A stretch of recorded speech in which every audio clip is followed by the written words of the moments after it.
It's the SNL Hall of Fame podcast with your host, Jamie Dew, Chief Librarian Thomas Senna, and featuring Matt Ardill. And now, curator of the hall, Jamie Dew.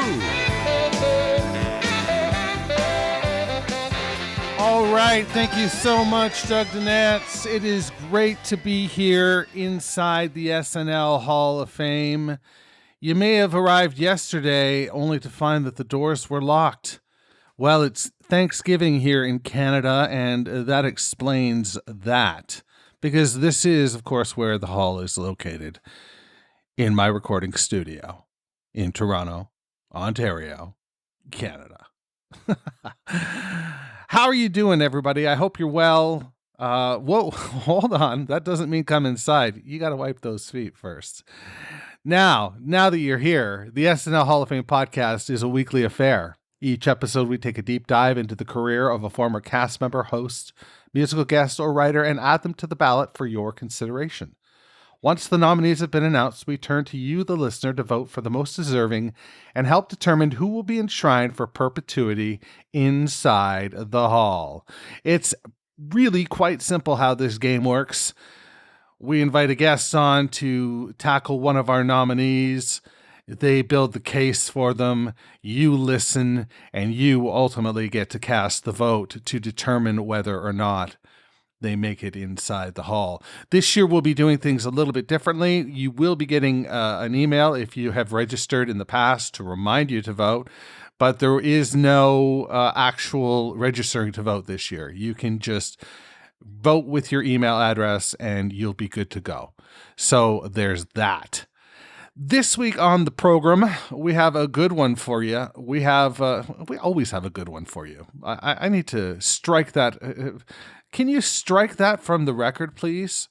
Very few people understand the operation here at the Hall of Fame, but we do have a stenographer that sits beside me as I recite this introduction, and she's wonderful. She's just wonderful. She's like her fingertips are like lightning, She does a great spine massage as well. Anyway, before we go too much further into this and I incriminate myself, let's head over to Matt's Minutia Minute, because I understand Matt is chomping at the bit this week to talk about David Bowie, who we will be joined by Ryan McNeil in the recording cellar with Thomas to talk about David Bowie and his nomination. But before that, as always, we are going to track down our friend Matt, and he is going to talk to us in the... Oh, Jamie. Yes, Matt. Oh, Jamie. Yes, I know you. I am very excited about this one. I know. You're going to have a hard time stopping me talking, my friend. Okay, let's just do it. Can't wait. Davy Jones, a.k.a. David Bowie, was born January 8th, 1947. He was 5'10". Now, along with Tim Curry in the Rocky Horror Picture Show, David is the source of a lot of my youthful sexual awakenings. Little bit of TMI off the top, but just thought I'd get that out of the way. Born in London's working-class borough of Brixton, David Robert Jones changed his name so he was not confused with Davy Jones of the Monkees. Another heartthrob, but for very different reasons. He had a rather unremarkable musical career early on, with his choir teacher calling his voice adequate. But he found inspiration in artists including the Teenagers, the Platters, FatsDomino, Elvis Presley, and Little Richard, of whom he said upon hearing Tutti Frutti, he declared that he had heard the voice of God. That early rock and roll really shook shook people to their bones. And, you know, if somebody's going to be the voice of God, I want it to be Little Richard. Now, he had some pretty incredible childhood friends, one of whom was Peter Frampton, who he met when he went to Bromley Technical High School, where Frampton's dad was teaching David Bowie art and possibly creating the future of music. secondhand. Just shows the importance of teachers. He was also at this time David Jones was friends with a certain Reginald Kenneth Dwight, a.k.a. Elton John. Sadly, they drifted apart as their fame began to grow and did not have a chance to reconcile prior to David's death. David formed his first band at the age of 15 called the Conrads, a skiffle band aping the sound of the Beatles and other British skiffle bands of the time, which drew from U.S. guitar music and blues. He drifted from band to band, including the King Bees and the Lower Third, before striking out on his own as David Jones. That didn't last long, shortly after he changed his name. His first release was the single Can't Help Thinking About Me, flopped, like all of his prior efforts with his bands to date. During his hippie era, David began working with producer extraordinaire Tony Visconti, who continues to talk about working with David to this day, and their relationship continued up until David's passing. He studied dramatic arts under Lindsay Kemp, including avant-garde theater, mime, comedy dell'arte, and all of this really does carry through to a lot of Bowie's performances, which embrace movement, extreme performance, and honestly, a lot of the time, comedy of the absurd. His career exploded out of the gate with Space Oddity, which was released at a very timely moment, right before the moon landing. The BBC decided to use the song over top of their coverage of the moon landing, and that catapulted him from an obscure hippie to one of the most influential musicians. That catapulted him from obscure hippie to one of the most influential musicians of the 20th century. Over his career, he embraced a host of characters, including the most famous being Ziggy Stardust, the Thin White Duke, and Aladdin Sane. But he also included characters like Major Tom and art detective Nathan Alder. His first song in character was the 1967 bassoon-driven single, The Laughing Gnome, which is as weird as the name makes it sound. Seriously, listen to it. Your life will be changed. There's a tiny talking gnome. I thought I dropped acid. I haven't dropped acid since high school. It was triggering. He has 99 composer credits, 38 film acting credits, including the alien refugee Tom Jerome Newton in The Man Who Fell to Earth, and source of much sexual consternation, Jareth in Labyrinth, not to mention a delightful cameo as himself in Zoolander, and appearance on Broadway and in London's West End as the Elephant Man. His first recording, I Never Dreamed, was recorded in 1963 when he was 16 and a member of the Conrads. His fellow bandmate and drummer, David Hadfield, was moving house in 1990 and found it in a bread box wrapped in wax paper. So you can actually go back and hear that. Young David Bowie, big difference from later David Bowie. Now, a myth about David is that he has heterochromia, but he does not. What happened was he was punched in the eye by a band member and developed a condition called anoscleria, a permanently dilated pupil, which is the cause of why some people think that eye is a slightly different color. Many songs were inspired by his brother, who suffered from complex mental health issues, including Jump, they say. These issues led to him being institutionalized and, sadly, his eventual suicide. Bowie is a cultural icon, so much so that there are multiple Barbies that have been released celebrating his unique looks, and I am sad that none of them appeared in the Barbie movie. An innovator, he launched his own ISP in 1996 called Bowie.net, which is one of the earliest social media platforms where he basically invented the AMA. Not long after, he also pioneered artists monetizing their products and creations by selling shares in David Bowie. you could own a share of Bowie. I don't know what part I'd want to own, but I wish I had had the money at the time. His last album, Black Star, was released on his birthday, January 8th in 2016. A deep, penetrating meditation on death, loss, regret, pain, and hope, ultimately. 2 days later, he died at the age of 69. His life ended as it was lived, a piece of art.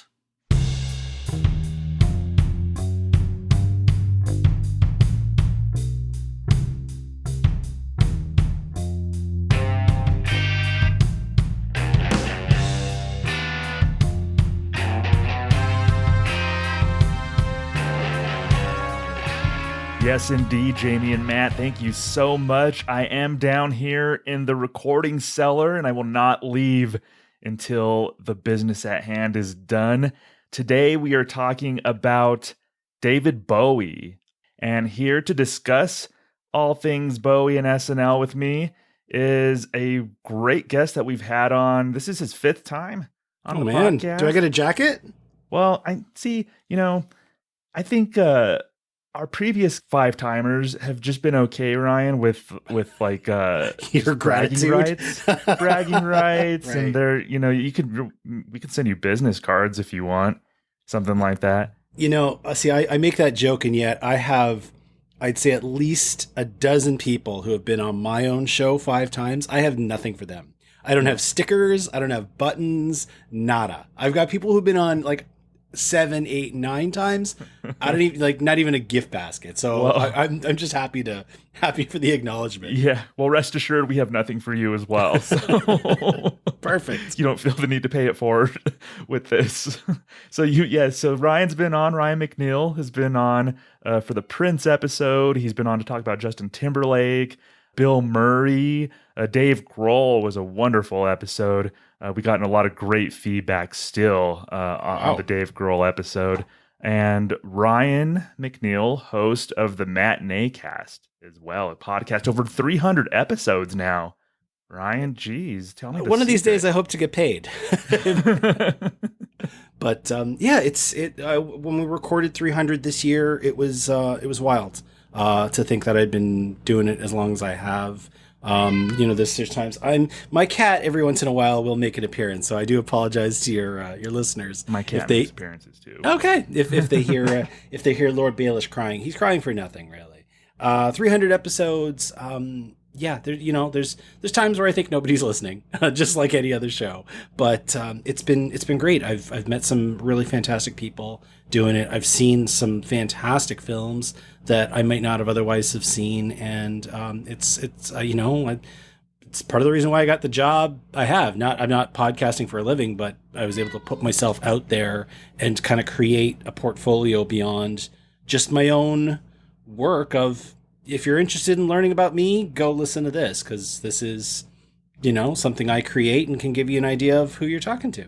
Yeah, it's a good one. And this is coming out in mid-October. Is there anything specifically that you might have in mind for around mid-October? We'll be getting into a new season. I usually take September off because it's kind of a wasteland for movies, and coming out of the Toronto International Film Festival, I can usually use a bit of a breath. So we'll be starting a whole new season of shows mid-October. I think the new Scorsese will be showing up by then, so Killers of the Flower Moon. Yeah, we'll probably have an episode dedicated to that for sure. Yeah, that's a good one. I just read the book, by the way, so I'm really looking forward to the movie. If it's anything like the book, it's going to be outstanding, I think. So definitely, that's the Matinee Cast, of course, with Ryan McNeil. Go check that out. And today, here on the SNL Hall of Fame, we are talking about another musical guest again, David Bowie. And Ryan, this is your 3rd musical guest that you've been on for, of course, Prince and Dave Grohl. And I find it fascinating how viewers of SNL and voters of the SNL Hall of Fame look at musical guests. And I'm curious, why do you think people have been so hesitant to vote musical guests into the SNL Hall of Fame at this point? Paul Simon's the only one that's in now. I'll pat us on the back and say I think we did a great job advocating for Dave Grohl. But why do you think voters might be hesitant to put musical guests into the Hall? I do think that the musical component of SNL is something that the most avid viewers, they go get a beer during that part of the show, especially if it's a band they don't know. I've actually discovered a lot of bands because they were on SNL, and I kind of felt a little foolish for not having known about them before, because SNL, as much as they can promote music and create an interesting showcase for a wide array of artists, and I got to give them credit for that too. They really have all kinds of different musicians on. It's not what everybody tunes in for. So if it's not your thing, if you're waiting for update, or if you're waiting for, the next round of the Target Lady, or the next round of the Wild and Crazy Guys, the Strunk Brothers, or whatever you happen to be waiting for, that part of the show doesn't latch for you. This is just one of those things for me where the Venn diagrams overlap, where the comedy nerd and the musical nerd are both delighted at the same moment. So I know that's not everybody, and that's cool. Get from things what you want to get from things. But for me, it's one of the highlights of SNL is the way they can work with a musical act and the way they can highlight and promote and foster musical careers. Yeah, I'm sometimes that way too. I'll admit, I oftentimes, especially if it's a musical guest I've never heard of, I'll use that time to go use the restroom or let my dogs out for one last pee before they go to sleep for the evening. So that is like a convenient break in between. I know I'm not going to miss update. I know I want to see what sketches come up. So unfortunately, like something sometimes in an hour and a half has to kind of fall through the cracks for some people, and this does. But depending on the artist. And I think the one we're talking about today, if I was, I was watching SNL for probably 2 or 3 of his appearances, but in his prime, there's no way I would have gotten out of my seat to go do whatever, get a snack or whatever. I would have been glued to the TV. Of course. To watch David Bowie. So there's those certain artists that you just have to, I think, just stay there for. And I think we're talking about one of them today, Ryan, in David Bowie. And I wanted to ask you to start off, like, if you just can put into context for anybody who might not totally be familiar, anybody who wants to reminisce, like where David Bowie was, like on the rock star hierarchy, like throughout the 70s. His first appearance was 79. So where kind of throughout the 70s, kind of where was Bowie in that hierarchy? What's interesting about him showing up for the first time in 79 is it's not like our Dave Grohl episode where the first time Dave Grohl shows up, he's still got that new car smell. Like he looks like he's going to freak out if he misses a beat. David Bowie, by the time he shows up in 79, he's been going full tilt for 11 years. He is fully formed. He is deeply in the rock Parthenon at that point. He's influencing other artists behind him. He will influence other artists who come after him. And watching that first appearance, I mean, if somebody is going to go back and watch these appearances in order, the only downside is the first one is the best, and they're all kind of shuffle in between after that. But that first episode that he appears in 79, he is firing on all cylinders. He's actually a little bit subdued in terms of how weird he will be and how weird he'll get later. He's a little, he's a little glossy in this era. He's kind of in between personae. But when he shows up, that's the great thing, is he is showing up at his prime. It's like watching Muhammad Ali fight, as a 26-year-old and beating Sonny Liston. It's an incredible thing to witness. Yeah, I agree. I think this might be this Bowie appearance. It was season 5, early in season 5. It was season 5, episode 7. So that was December of 79. I think it was arguably in those early years, maybe the biggest get that SNL had. I mean, as far as we could run through, I'm sure I'm missing someone, but there are few musicians around that time who were as big as Bowie. So I'm venturing to guess, like they didn't have McCartney until the next year. I'm venturing to guess that Bowie was maybe the biggest get in those early years for SNL. Mm-hmm. I'd say that's pretty much on the nose. And what I like is it's embracing the new, right? Like at that time they could have, I know, like they were They were still trying to get the Beatles to come back, like Lorne was offering checks. They were very much interested in some of those New York bands, but they weren't exactly what I'd call leading edge with a lot of the music. So having somebody like Bowie who comes out and does something a little artier, a little kookier, it's them embracing the way that rock is changing, and the way that rock is changing from, four white boys copying blues into something a little bit more experimental, a little bit more arty, a little bit more New York. Bowie, of course, is an English artist, but those records, they feel, along with being very, very Berlin, obviously, they feel very at home with the New York vibe at the time of bands like Television and Talking Heads and those kinds of bands. I think it maybe lent some credibility in some ways to being a musical guest on SNL.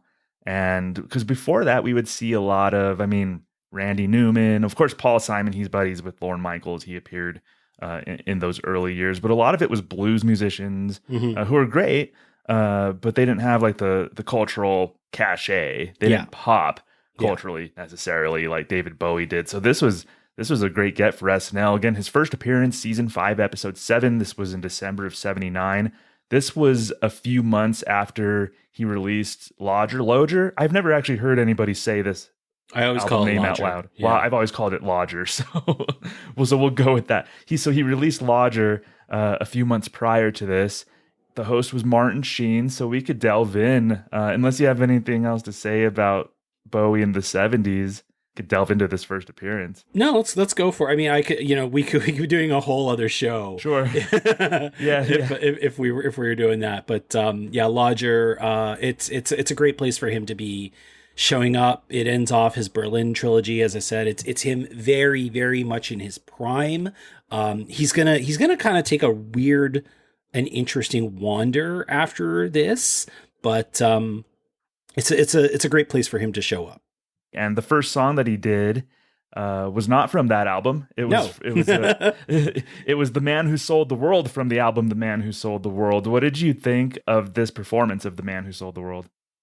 So the one thing I adore about this first performance is that he is very much playing the New York art gallery nerd. He's putting on these performances that will influence David Byrne and influence Lady Gaga, all of these in the best ways. Like I'm a big believer in lineage when it comes to rock and roll. I don't look at somebody and turn up my nose and be like, David Bowie did that first. I love seeing the influences.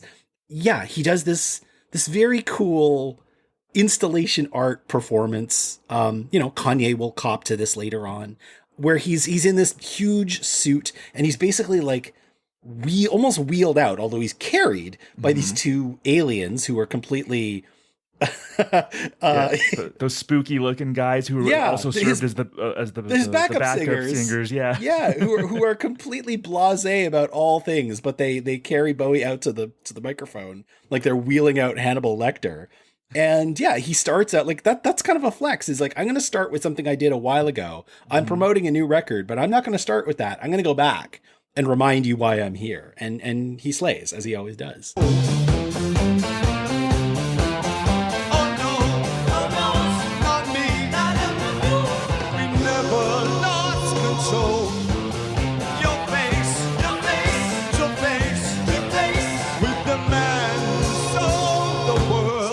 I might prefer this, just the performance and the sound of it. I might prefer this to the album version, quite honestly. I think it was maybe a little more textured. It had so many layers, and I think just I listening to it, I was like, God, this is so good. Like I like the album version. Quite honestly, I like Nirvana's version on Unplugged better than Bowie's album version. But this really popped to me. I thought it was really interesting. I think the two scary looking dudes, the backup singers, added to it quite a bit. So I really enjoyed this performance, and visually it was something that SNL didn't always do back then, is have like, as you said, the performance art aspect. No, because you need that part I feel is driven from the artist. I feel like every time they book somebody, they're like, okay, so you know what the set is and you know what you're working with, good luck. And I think it can be on the artist to come back to them and say, well, I want to turn it into a bedroom the way that Lizzo did, or I want to turn it into, just a blank white wall the way that Kanye did. It's on them to change what's in front of you that much. And the set is still static. Like, it's not like David Bowie is doing anything really drastic with the train station set behind him. But he was the one who's like, all right, boys, you're going to put me in this big clunky suit and you're going to wheel me out forward so that I'm going to sing. Standing stark still, mind you. Like, he's not so much as a sway. He's very much locked in place. And yet you can't take your eyes off him because it's the song is that good and he's so charismatic doing it. Yeah, that's the thing about Bowie is he's someone who you can't take your eyes off. To me, he's one of the most interesting looking people I think who has ever lived. And every time you see him, he has a different look. Like Gaga today, every time you see Lady Gaga, she looks different. That was Bowie back then. And he pulled off anything. He was just so visually just an interesting person to look at. The thing that's wild too is that's a handsome dude. Like that guy rolls out of bed and just like puts on jeans and a black t-shirt, and that's a good looking cat. He does not need to do anything. He does not need to put on makeup. He does not need to change his hair. He does not need to put on a crazy outfit. He just shows up as a gorgeous human being. And yet, throughout his career, he's like, I'm going to dye my hair bright orange. I am going to dress like an alien. I'm only going to wear the white suit. And it's like, okay, cool. Because you just go along with it. It's like he's eschewing his natural beauty because he doesn't feel like that's interesting enough. Yeah, everything he did made sense with his style. Yeah, even if I couldn't pull any of that stuff off, most of us couldn't. But anything that he tried, he pulled off. Whether it was like, we saw his style kind of change with the times, as we will see it here on SNL. But even as he got older, he had what I call like the cool dad kind of haircut. He grew into it like that. I don't know how he aged that way, especially considering later on in life he was very sick. But he aged so incredibly. He's like a one of one in terms of just the style. Like few people, Prince could probably pull off a lot of things, but maybe not as many different types of things as Bowie. And then, the big suit he could have just kept trotting back out the big suit. We all would have got a laugh. But then he comes back out and does TVC 15.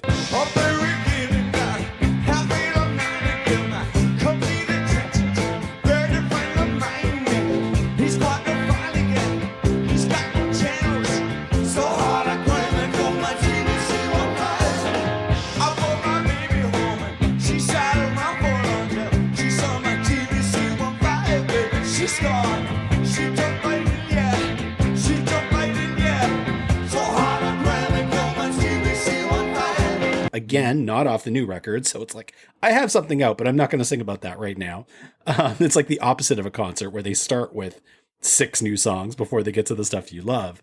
At TVC 15, again, he's not going back out in the suit. Here, he's going out in like a blazer and a dress. He's doing his little sexually fluid androgynous thing that will spark a whole other movement, again influencing a lot of artists to come, influencing the culture to a better place, I think.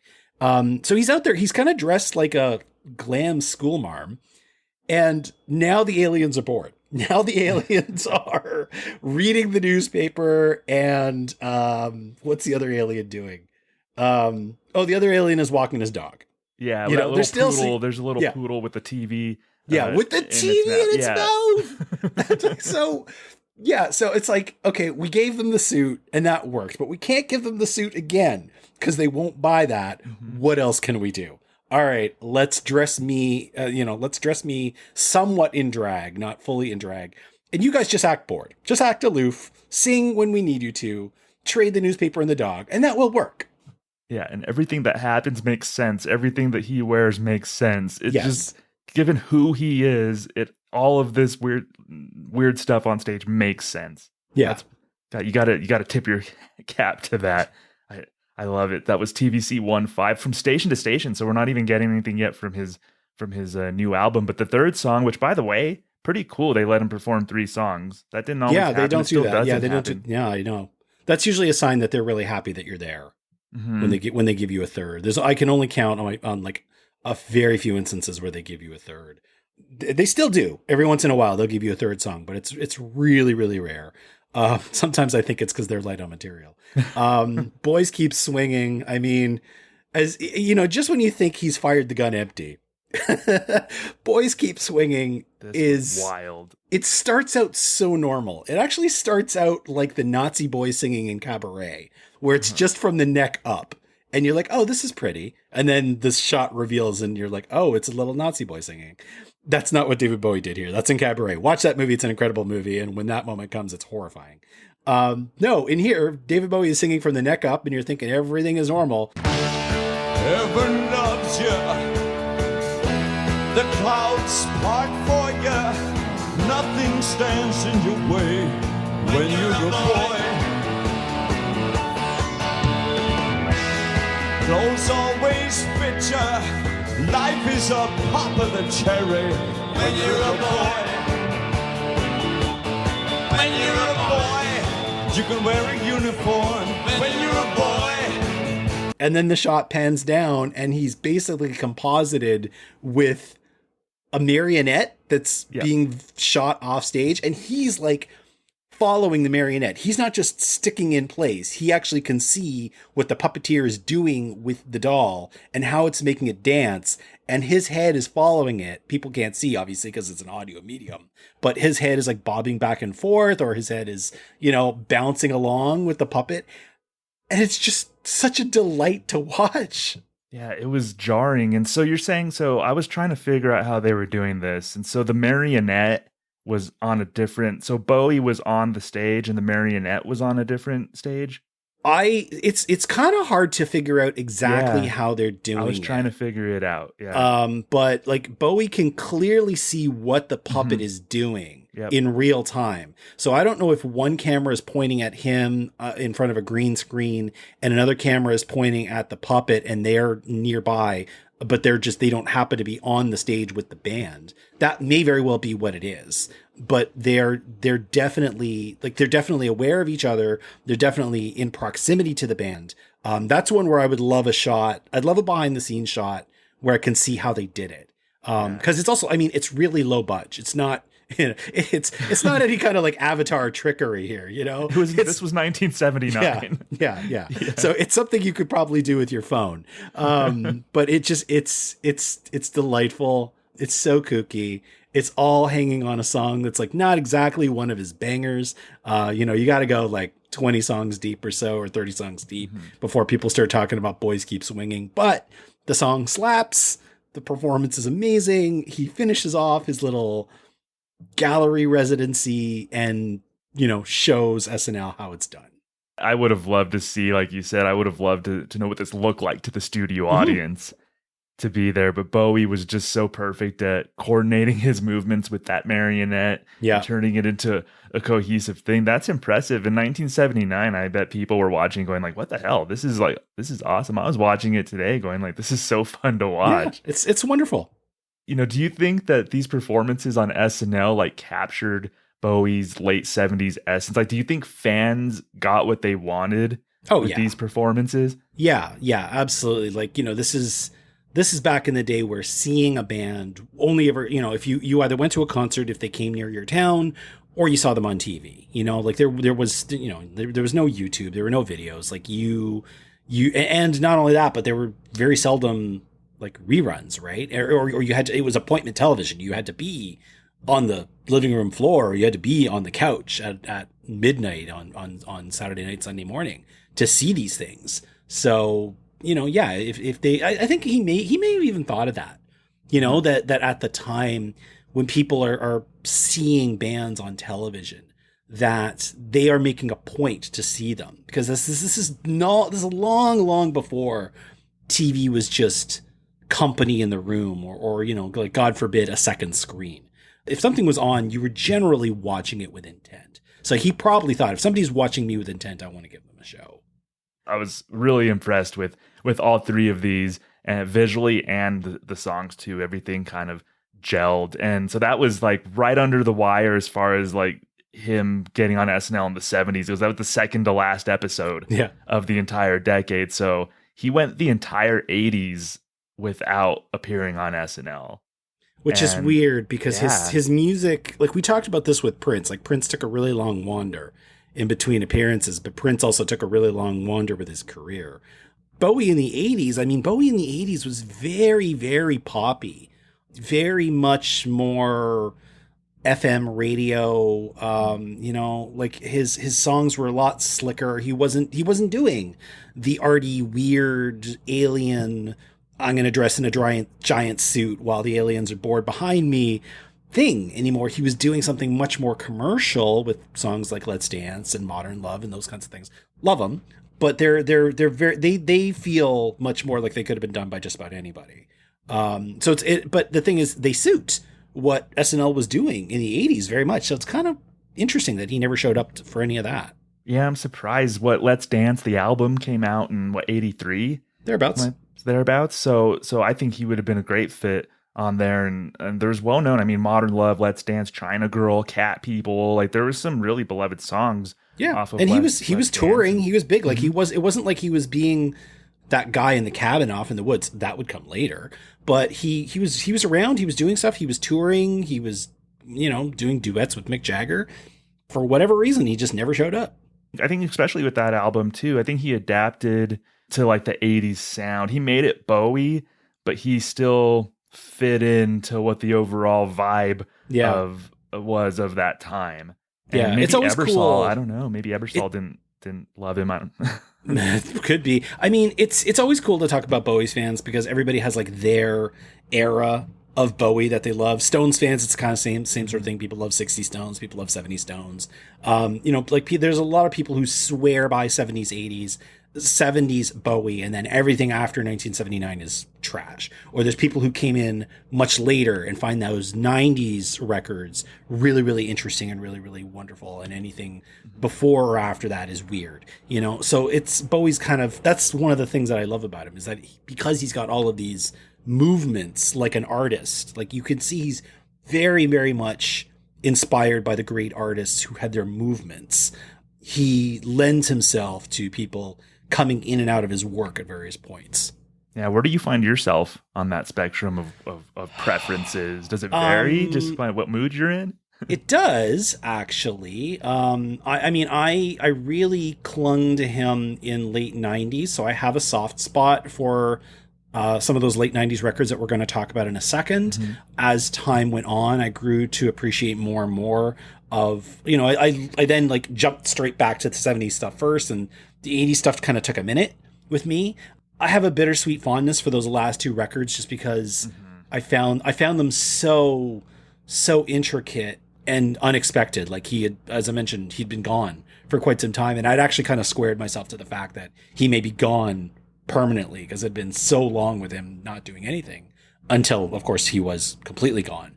But I very much, I love a lot of it, but I do have a soft spot for those 90 records because that's where I joined the circus. His second appearance on SNL, like I said, went through the entire 80s without appearing on SNL. His second appearance was in November of 91, season 17. A pretty memorable episode, honestly. Macaulay Culkin hosted this episode. And I have visceral, kind of vivid memories of as a child of Macaulay Culkin saying, "Ladies and gentlemen, Tin Machine." Yeah. And at the time when I was a little kid, I didn't really know who David Bowie, like I think I knew the name, but I probably knew him as that guy from Labyrinth. Yeah, honestly, yeah. Like Labyrinth, I knew him from there, but I didn't put it together that Tin Machine was David Bowie's band. I thought it was just some band that I had never heard of. But Ryan, are you a big Tin Machine guy? Not so much. Yeah. Tin Machine it's a strange little moment in his career because it comes as an answer to the poppy, glossy, mainstream commercial 80s music that he was doing. He found himself restless and dissatisfied, understandably, even though, I would say that a lot of that 80s music has its merit. He just didn't like where he was at and the kind of people he was drawing into the theater. So he decided to take a break and do something different and go work with other people and create this little band, Tin Machine. Here's the really strange thing, is that it's not it doesn't feel like that hard of a swing away from what he's doing of everything he ever did. It feels just fine. It doesn't feel like a drastic shift back to the art stuff. It's not what I'd call like especially harder. It kind of feels like it's in between the eras of music, you know, like, yeah, in a time where Metallica and Guns N' Roses and Motley Crue were the biggest things in rock, this feels very different. But considering that at the same time, Pearl Jam and Red Hot Chili Peppers and Nirvana are about to take over, this feels like a step behind all of them. So, I mean, they're good. It's a good performance. It's not the Aliens, and there's no suit. It's very 90s aesthetically. Yeah. So 90s. All of it. Yeah. The first song they did is called Baby Universal, and I was surprised. I actually liked these performances more than I expected. I expected it to be a huge drop off because it wasn't like Bowie. It was a side project. But I think I came to the conclusion that I would still like this if it wasn't Bowie. Like, I think it fits in fine. Like, it was a fine, good, enjoyable performance, in my opinion.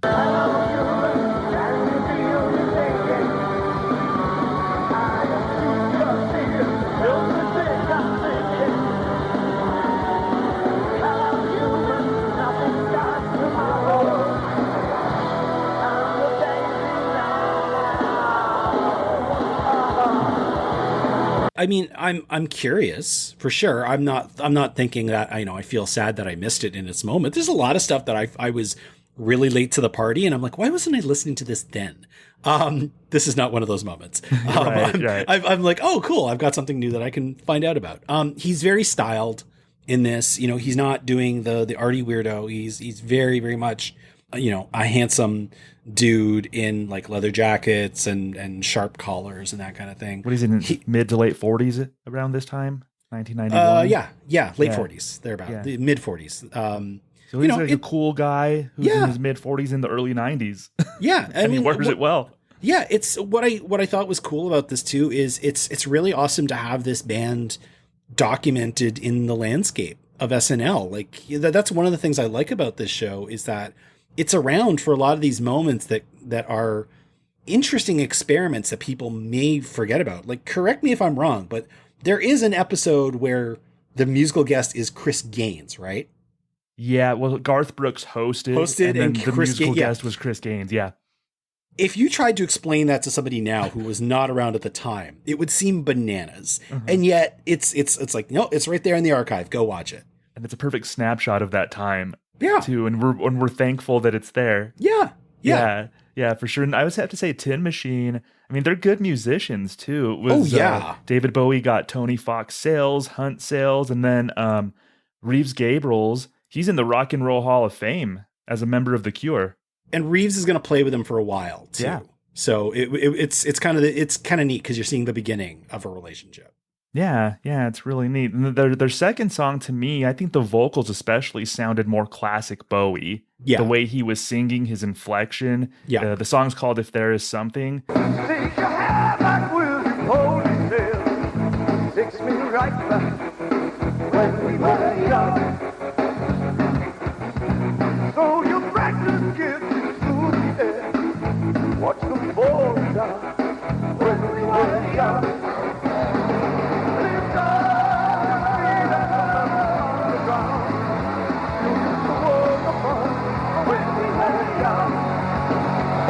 To me, that sounded like that's how I know Bowie. Yeah, that one was better of the two. Yeah, I think I preferred that one as well because, like, it's that warm blanket of Bowie that we're probably used to. Totally. So that was Tin Machine. That was his second episode on SNL season 17.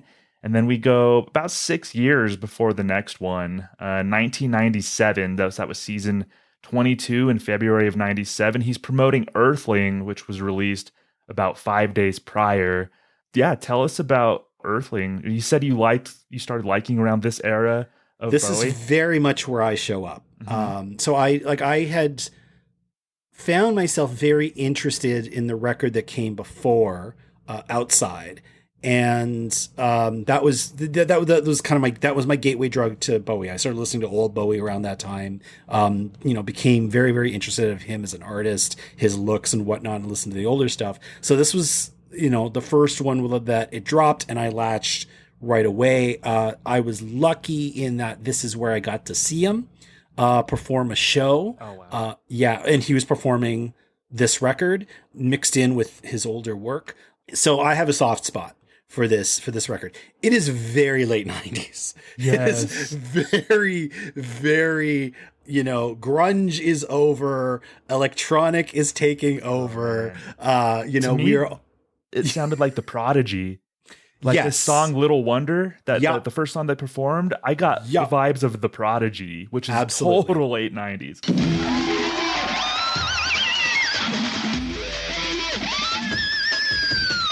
Stinky weather, fat, shaky hand.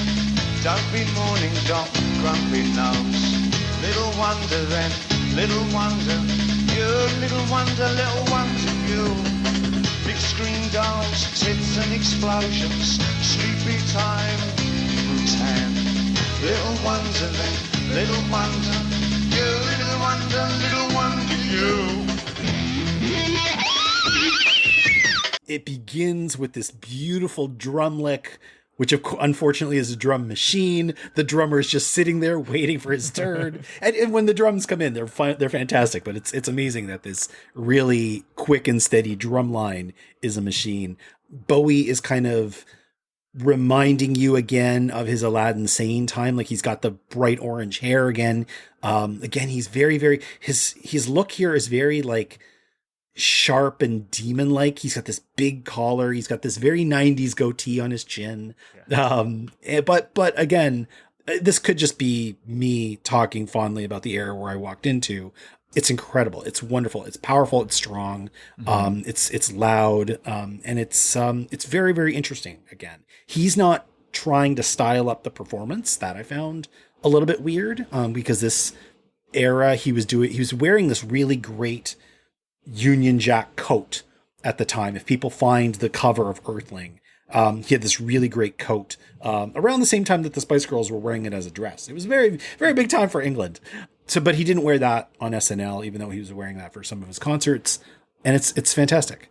Yeah, what I love, this is an example to me of something that I love about Bowie, is that he doesn't thumb his nose at the trends of the day. No, he's interested. He's interested in it, and he really embraces it. Like we see, like we're hearing electronic elements in this first song in this album, Earthling. Yeah. He works with Trent Reznor, obviously, maybe a couple years after this, around this time.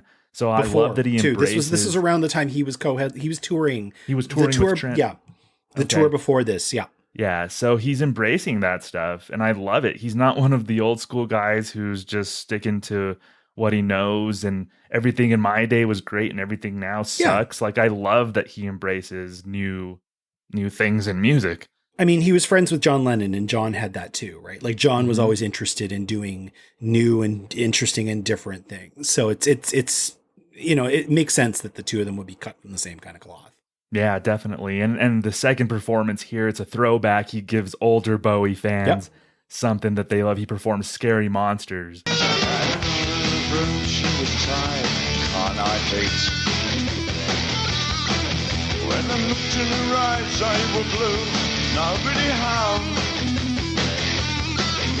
She could have been a killer if she didn't walk the way she do. She opened strange doors we'd never close again. She began to wail, Genesis screams, waiting at the lights, you know what I mean. I love this song, and I think it was such a great performance. I love seeing something. Scary Monsters came out in 1980, so it was like a late 70s, early 80s kind of still Bowie vibe. Yeah, it's the hinge from one era into the other. What I love about this, and with like, if we put the Tin Machine performance aside for a second, all of his other three performances, he does something new and then shows you how it fits with something old. Or in the case of the first one, he does the old stuff and then shows you how it fits with the new stuff. So doing Scary Monsters Super Creeps and kind of making it just that little bit harder than it was on the record, and showing you how well it fits with something like Little Wonder. You know, to anybody who's like, oh, I liked him better when he was doing Scary Monsters. It's like, well, this is very much like Scary Monsters, just, you know, we're doing it a little harder. Reeves is just shredding on this performance, just absolutely wailing. Bowie is going for it. There's so much bravado in this performance. It's just so cool to see. Yeah, I love that he's given the people what they want. Yeah, essentially. I mean, he's doing a great performance of a new song, but he's like, I'm going to go back to 1980, and when you discount, like, if you don't include the Tin Machine performances, these are 5 songs and 5 different albums. So he performed from Lodger, Station to Station, The Man Who Sold the World. We're getting something from Earthling and Scary Monsters and Super Creeps. This is so cool to me. I love when artists say, well, we'll play you a new one, but then we're going to play you something that we know that you love. Like, we're going to take you back. So I love that again, like the lack of pretension that's in there. I wish more artists would do it. Like, I know it's important to promote your new work. You know, especially when you may not get another chance. Like, I mean, not everybody is David Bowie. A lot of these bands are going to come on one time and they may never come again. So, you know, along with the fact that they may not have older work to draw on, they really want to make the most of why they're there. But the ones who do get another chance, or the ones who have been around for a minute, you know, play something older, rearrange it or something, and just let us see how it fits. Yeah. So I think, you know, 3rd episode that he's appeared on as musical guest, I think we have a high batting average here. Even the Tin Machine stuff, honestly, I enjoyed. Yeah. Like, it was super enjoyable too. It surprised me how much I enjoyed his Tin Machine stuff. So I think we have a high batting average here with David Bowie on SNL. His 4th appearance, season 25, the first episode of the season, Jerry Seinfeld hosting this episode in 1999. And again, Bowie promoting his new album, Hours, but he's given us something old and something new. So the something new, Ryan, Thursday's Child from Hours. Lucky old sun is in my sky. Nothing prepared me for a smile. Light on the darkness of my soul. Innocence in your arms.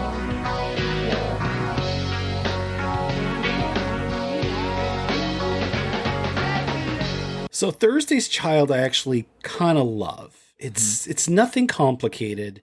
It's not something that I would say is like, you know, top 20 Bowie or anything like that, but it's just so sweet. It's so comforting and just really lyrical. It's kind of like a Sundown kind of record. His performance is actually very subdued. Yes. He's dressed like he just walked out of Banana Republic. This is the cool dad look that I was talking about. His hair's a little longer, but it's kind of parted in the middle. But it's shaggy, but it's like intentional. It's like, you're right. He looks like he walked out of Banana Republic. This is what I see. Like, I have an uncle who reminds me that he wears his hair like that so perfectly, and he just looks like a cool dad kind of vibe. And this is another different look that Bowie's just pulling off. That I wish I could, and I don't know, 15 to 20 years, I wish I could pull something like exactly. that. I will not, like, that's the thing, is that he still, you know, even with the fact that he looks, his outfit, I kind of wish that he was a little bit more styled, but the fact is he still looks like David Bowie. You know, this looks like David Bowie on Laundry Day. Yeah. Did we mention he's married to a supermodel? He's married to a supermodel. Yeah. I mean, there's, you know. It's a little odd. I mean, maybe that's the thing. He settled down now, so he doesn't have to try so hard. The song is beautiful. The album is somewhat forgettable. Hours is not even somebody who comes to him in the late 90s. It's not one of the records that a lot of people mention. It was kind of Thursday's Child and done, but it's a beautiful song. It's a lovely song. Really sweet, really romantic. You know, there's no angle on this one. It's just, here's a guy who can sing and he's going to sing for you. Yeah, I love that it's highlighting his voice, his singing. And that was the main thing that stood out to me, obviously. It's just like, this is Bowie's voice. We're highlighting that. Yeah. And I'm fine with it being more of a subdued performance. I think it shows a different side of him as a performer that I think is necessary. I think it was a really good addition to the night. And that's, I think it especially works because we're getting like a really rockin' song to close the night, a throwback. Yeah. Again, a song that I've always loved, Rebel Rebel from Yeah. Diamond Dogs. One of his big songs that I think a lot of people love.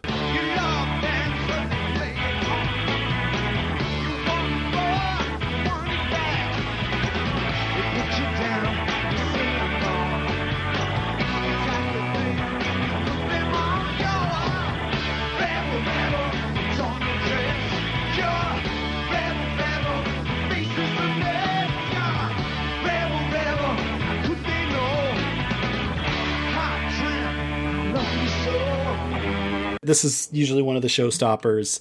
Again, he reminds you how the new stuff fits with the old stuff. It's all swagger. This performance is all, I know how much you all love this song. I know how much you're all going to lose it, and I will not disappoint. I'm not going to act above it. I am not going to act like I'm tired of singing it.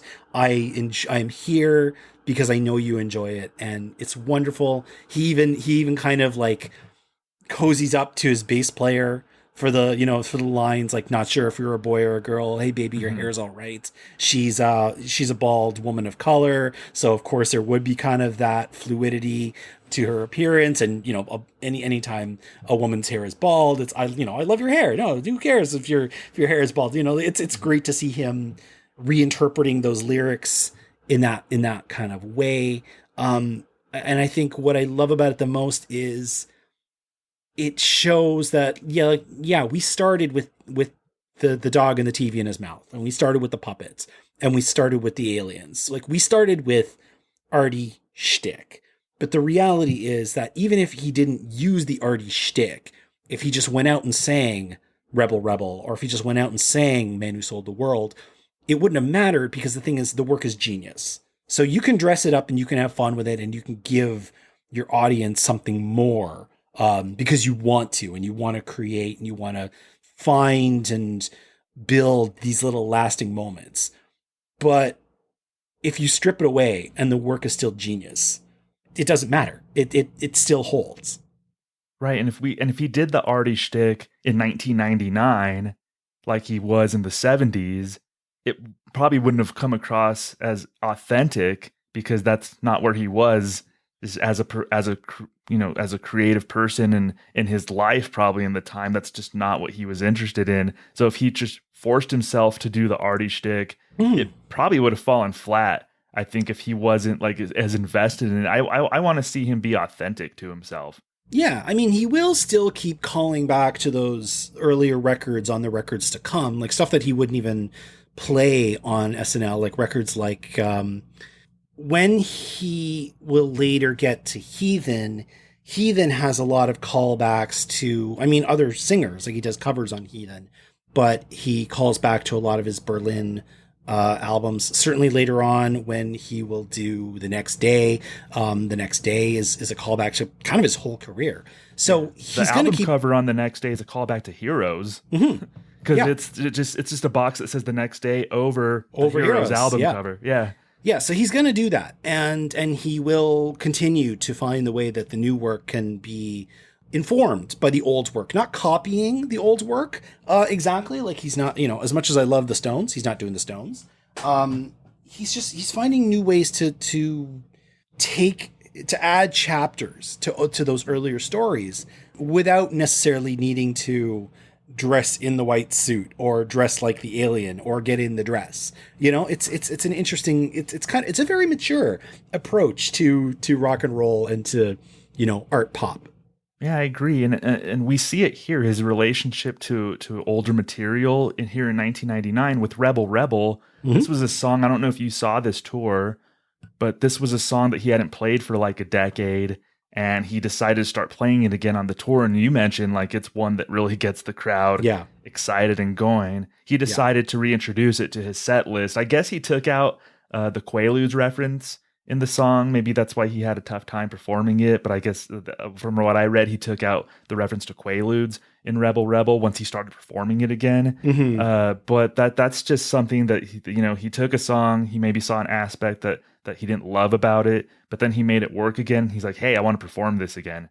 Yeah. And later on he would play with the intro. Like the intro would actually be stripped down and sound really lovely before the blaring guitar came in at the top of the first chorus.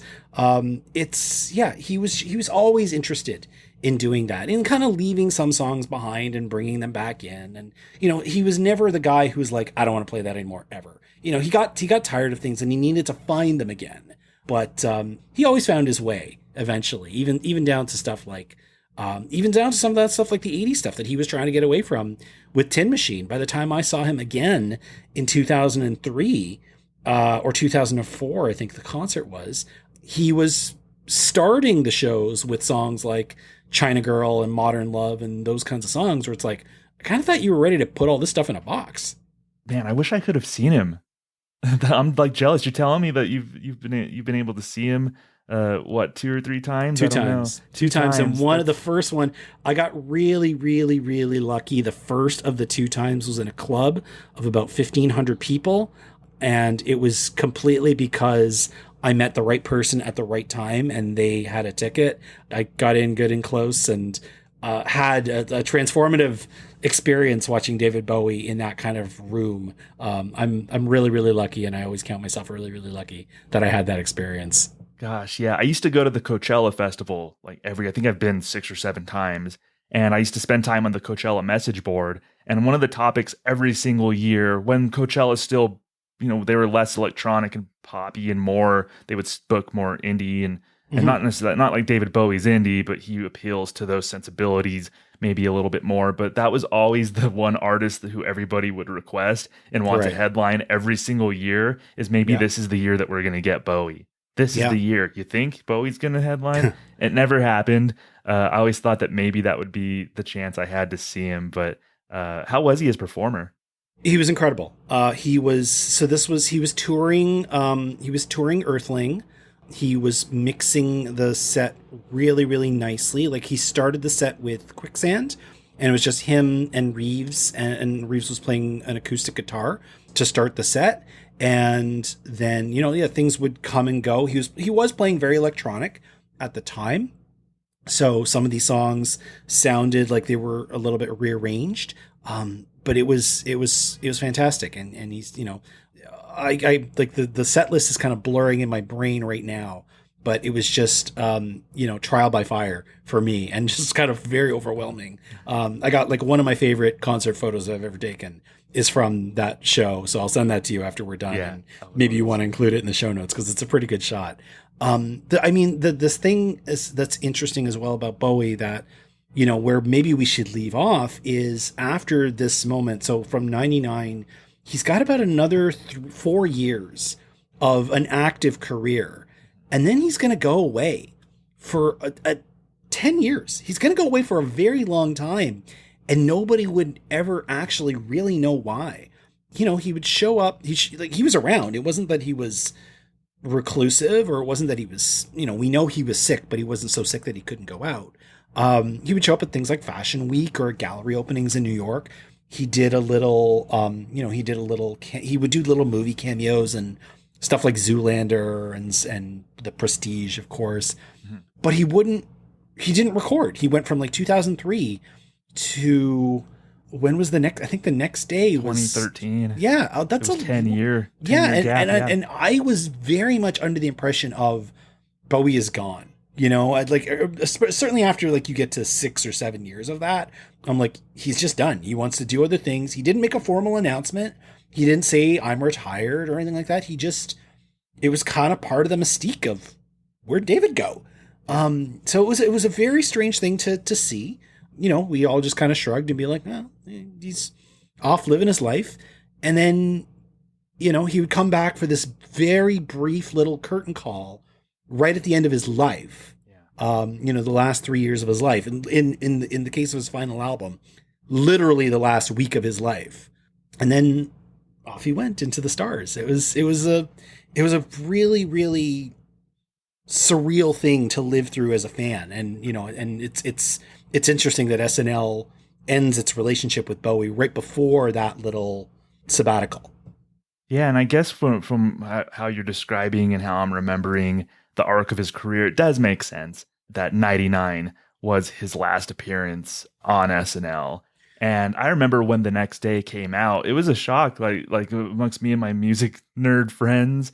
It's like, oh my gosh, new song. What do you mean new song? Like, what's going on? And I thought the next day was okay. Like I wasn't floored by it or anything. But I thought it was just nice to hear Bowie back, and I enjoyed it. But Black Star is the one that like floored me, and I genuinely loved it. And the timing was eerie, and what Black Star came out, it was a 4-day gap between when Black Star was released and Bowie passed away. Yep.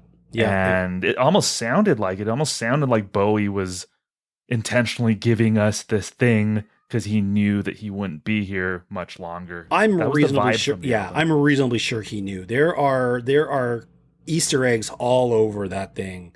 Like, I mean, right down to the fact that a black star is another term for a cancerous tumor. He knew. He must have known, and that's the only reason why he decided to do it when he did. But I mean, there would be a little bit more music that would have been neat to have him show off. Like, it would have been great if he had shown off something from Reality, and certainly from Heathen, that record that we both struggled to remember what it was called. They're good records. They're actually, I think they're better than Ours, which he promoted with Singing Thursday's Child. Again, it could have just been the timing, or it could have been even just the musical landscape. The early O's was a very, very weird time for music, and David Bowie didn't really fit into what was happening there. So It could have just been, it's like, well, we could get David Bowie, or hey, let's get the Strokes. It's that kind of thing if you're booking. Yeah, I think it was a fine SNL send-off in 99, and it was just a perfect, send-off as far as just his final album and how it coincided with the end of his life and everything. And that was just, I remember talking to some friends about it, and it was almost the feeling like, this is like perfect classic Bowie to give this to the world, give this Black Star album to the world before he leaves us. There are worse things in life than being your last SNL performance. Be Rebel Rebel. So yeah, then that's perfect. That's well put too. Is Rebel Rebel. It was maybe like the perfect way to go out on SNL for sure. So Ryan, we're at the point of the show where we kind of sum this up in a tidy little way, and I want you to address our SNL Hall of Fame voters now and tell them why they should at least consider David Bowie for the SNL Hall of Fame. I believe that you need to consider him on that first performance alone. On 3 songs in a night, it's one of those magic numbers. It's right up there with like 5 timers. It's right up there with Dave Grohl and his however many. What is he on there? 16 times? What did he say? Something 14, something like that. By the time this goes to air, maybe he might have more because they have a new record out. So he's a 3-song performer. And that first performance just is so delightfully arty and cool and funny and kooky, and really sums up exactly where this person was in his career and what he meant to where music would go in, the decades ahead, and how he would influence Talking Heads and Lady Gaga and Janelle Monáe and all of these other artists who saw themselves in the arty weirdo, or, the non-conforming gender identity, and wanted to marry the music stage with the art gallery in the best ways.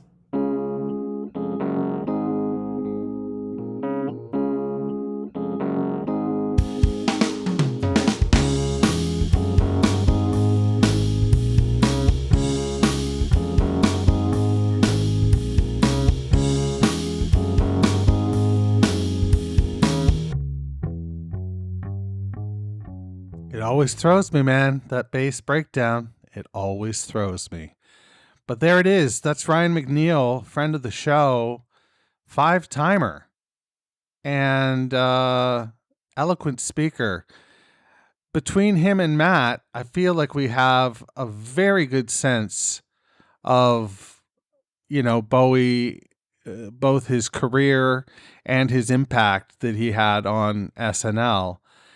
And I think there's a good case if we look at the musical guests that have been nominated in the past. He's got to be in that fringe of people that are bound for the Hall of Fame ultimately. I just think he transcends the show, and yet he's able to be on the show at the same time.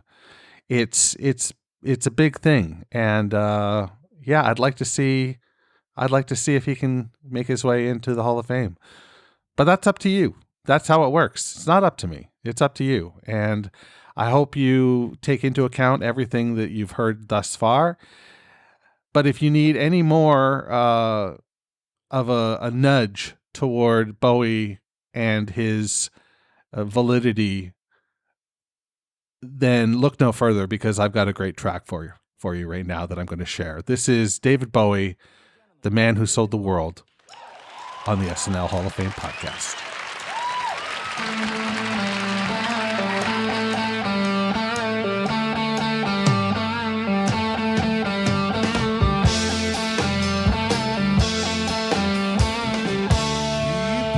Upon the stair and spoke of once and when, although I wasn't there. He said I was his friend, which came as some surprise. I spoke into his eyes. I thought you died alone a long, long time ago.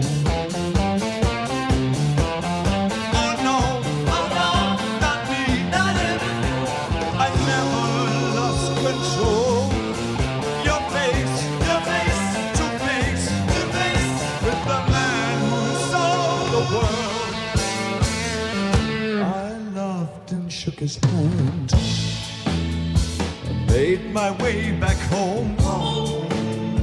I roamed the little land. For years and years I roamed.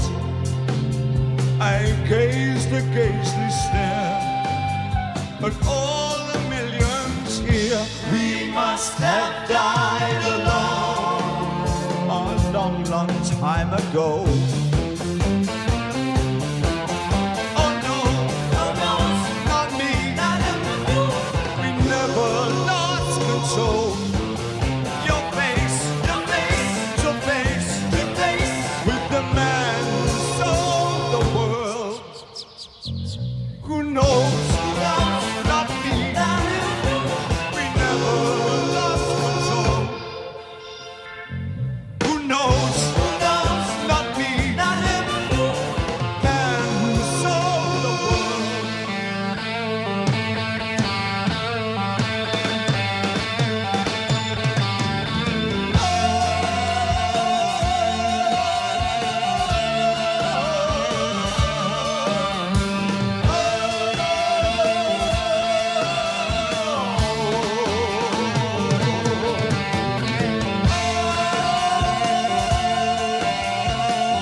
That was great. That was really great. I encourage you to go out and watch the YouTube video of that performance. It's great. It comes from the Christmas episode, December 15th, 1979, with Martin Sheen hosting. And it's performance art. It's not only is it a tremendous song, and it's tough for me to remember a world before Live at New York when Kurt Cobain and Nirvana covered the song, but this is Bowie's song. This is very clearly Bowie's song, and he does wonders with it, and it's really quite lovely. And I think that should seal the deal. I don't know. I'm not saying he's a first ballot Hall of Famer. I'm not saying that, but I'm feeling pretty good about his chances. That's just a hunch that you get sometimes when you hang around the hall as much as I do. You get these hunches, and that's what you got to do. So the hunches is also the reason I am getting those spine massages, I should say. If you've been listening the whole time, you might understand that. At any rate, that's what I've got for you this week. I want to thank Matt and Thomas as always, Ryan McNeil as our guest. But now, if you do me a favor and on your way out, as you walk past the Weekend Update exhibit, turn out the lights because the SNL Hall of Fame is now closed. Thanks for listening to the SNL Hall of Fame podcast. Make sure to rate, review, share, and subscribe to the show wherever you get your podcasts. Follow us on social media at SNL HOF. This is Doug DeNance saying, see you next week.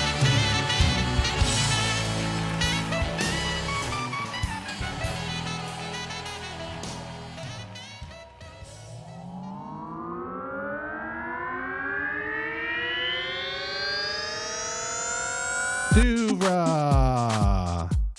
podcasts and such.